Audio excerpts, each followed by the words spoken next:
დღეს არსებული ასე ვთქვათ სადაზვერო და კონცადაზვერო პროცესის საწყის ეტაპად შეგვიძლია ავიღოთ რეალურად რუსეთ-უკრაინის ომი, რომელმაც შეცვალა ამ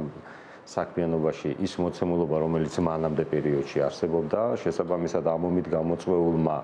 სანქციებმა, სხვადასხვა სახელმწიფოების მიერ გადადგმულმა ზომებმა აიძულა რუსეთი შეეცვალა სადაზვერო ინფორმაციასთან წვდომის სხვადასხვა მექანიზმები და გადასულიყო მისთვის ხელსაყრელი მექანიზმების გამოყენებაც. სოციალური ქსელები არ ჩამოთვლი მათ დასახელებებს,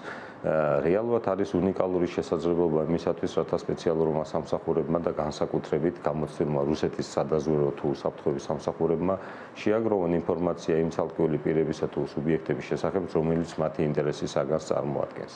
სანქციებისა და ევროპული ქვეყნების, ასევე მათი მოკავშირეების სახელმწიფოების მიერ გადადგმულმა ნაბიჯებმა შეზღუდა რუსეთის სადაზვერო ქსელის აქტიური ოპერირება ამ სახელმწიფოების ტერიტორიაზე, ასევე გაძლიერდა კონცადაზვერო რეჟიმები აღნიშნულ სახელმწიფოებში, შესაბამისად რუსეთი გაიძულებული გახდა დაეწყო დისტანციური რეკრუტირების პროცესი და